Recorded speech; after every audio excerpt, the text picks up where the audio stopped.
Hi, this is Sive Morten with the daily update on EuroFX. I post my exclusive market overviews with the key political and economical events, charts and important levels on the ForexPeaceArmy.com forums weekly. This short video is a response to rapidly changing situation on the currency markets and should help you to stay on top of the game and be profitable. I suggest you to visit ForexPeaceArmy.com forum and read my analysis for the week before watching this daily video. Welcome back, everybody. Let's take a look again on the euro currency. So you can see that here is the tricky moment that we discussed in the weekly report. It was decided in favor of the high standing pattern. So that's the classically decision. So as I said in the weekend, that most probable that daily grabber will be more important and it will overcome the potential hand shoulders on the hourly chart, but it was a tricky moment and it was resolved in favor of the daily pattern. Now mostly this pattern is done. It's just because market already dropped below these lows. Now it stands around the XOP, and the next target that we could consider to the downside will be around 104.35. This is not quite an extension. This is, as you know, weekly support area.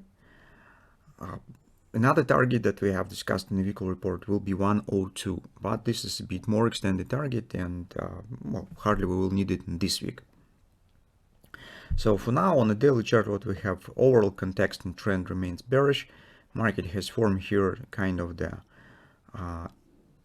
evening star pattern. It's forming downside continuation swing.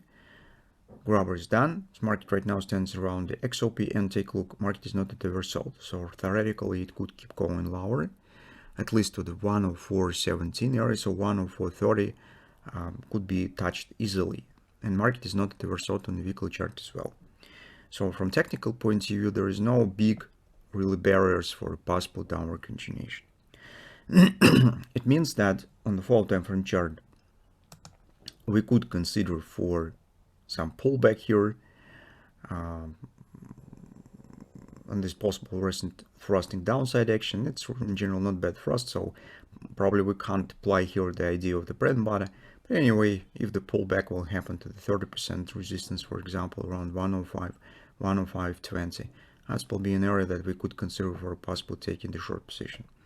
Because on the hourly chart, now we have clearly the butterfly pattern. Here's, guys, how the overall tricky moment has been resolved. So recall what we talked about, the potential hand shoulders that might be forming here. Until this moment, it was not clearly understanding that daily grabber starts working, because at this point market was on a way to form the right arm.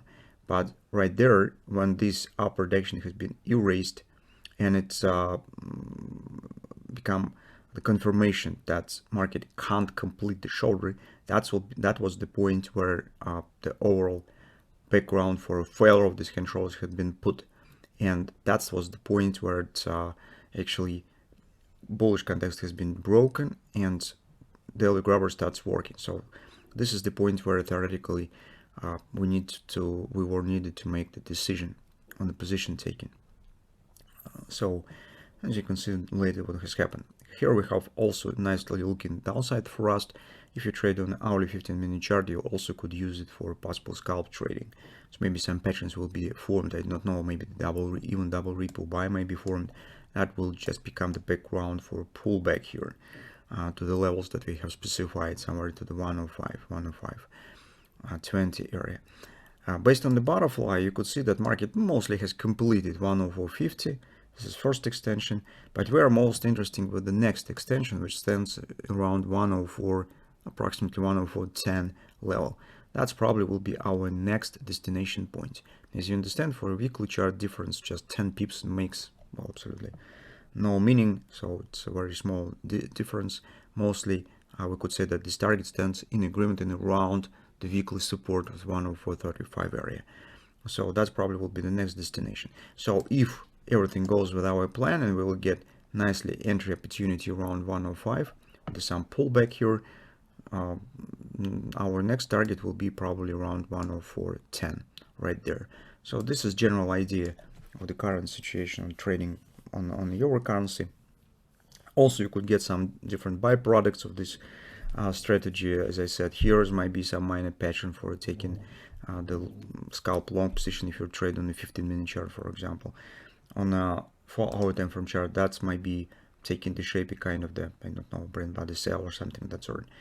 So that will be just well, additional confirmation and just another pattern that suggests to taking the short position with the possible downward action. So that's what approximately we have here. Speaking on the Great British Pound, guys, steps that we have discussed last week, and many people asked me to update this view. Currently, as you can see, nothing interesting. So market has failed to form anything here. We have even got any close above the 3x3, so we could treat it as a continuation of the thrust. It means that if any pattern will be formed, it probably will be formed somewhere later. So at this point, it has not been formed, but for truth's sake, a market is just coming to the 30% support, so we're just testing it. I mean this level on a weekly chart. So you can see it's just trying to start flirting around it. So that's why the if response will happen, theoretically it should happen, because weekly level, it's, as you understand, this is an important one. And if everything will be formed, probably we should get the signs on this week. So we will keep watching on the performance on the Great British Pound as well, and see what the pattern might be formed here. That's actually all for now on Forex markets. So let's see what will happen.